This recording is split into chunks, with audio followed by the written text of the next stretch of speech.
Atlas Copco company held an executive CEO's dinner as they commemorated over 88 years of being in business in the country.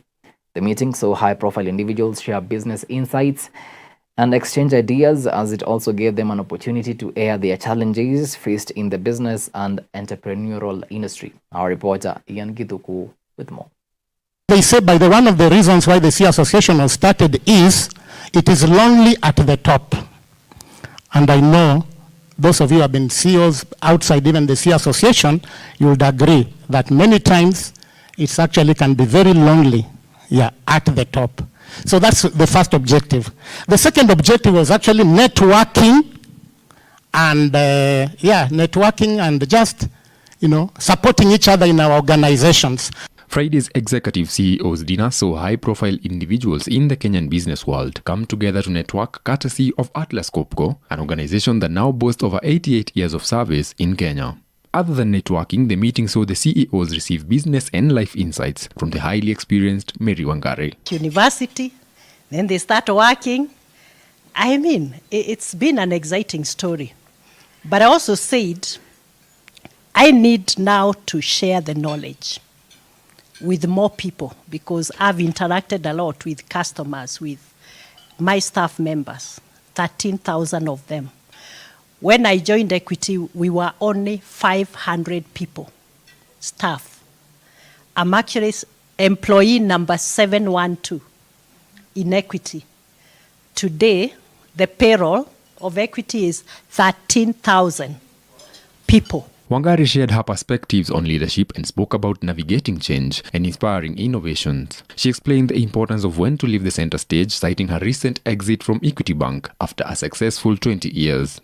Her speech came along with business insights that seemed to improve the leadership skills and competence of the business leaders present.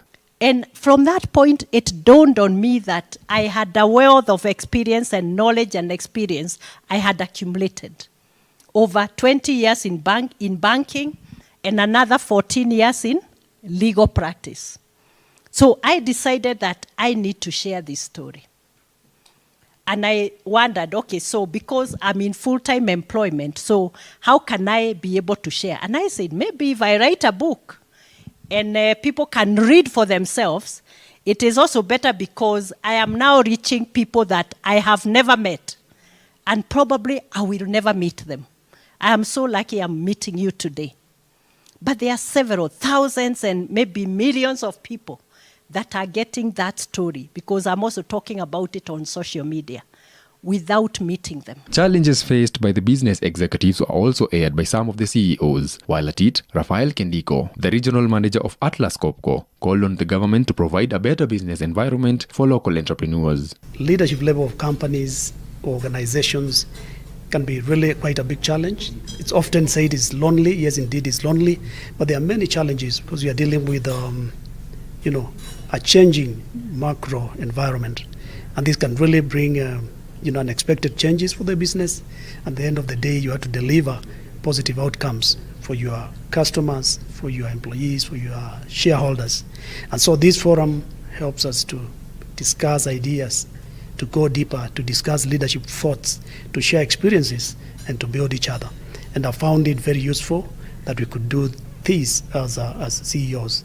The ongoing protests against the government were cited as a matter of concern, with some saying they have led to the destruction of businesses and scared away investors. Competition is not fair. Business are being given in the boardrooms, a lot of kickbacks required, and sometimes the faith doesn't allow us to do that. So you might remain a startup for long because you don't agree with what the society would term as normal. So those are some of the challenges. And then, of course, the riots that are happening. We're only working 12 days in a month. When you have staff, you're paying 30 days and you're receiving 12 days. So really, it's affecting every business.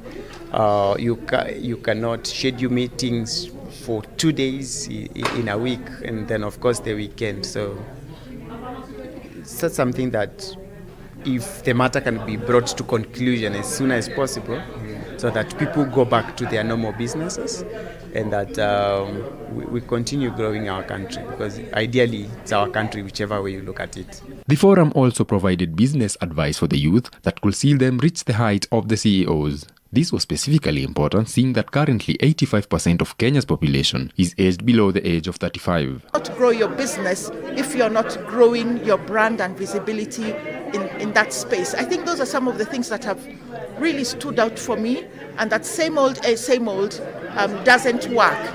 It is valuable, you don't throw everything out, but you really have to invent yourself as a leader, as a business person, as an entrepreneur, and to be grounded, have a strong sense of purpose, so that whatever you're doing, it's not just about the money, but it's also about purpose.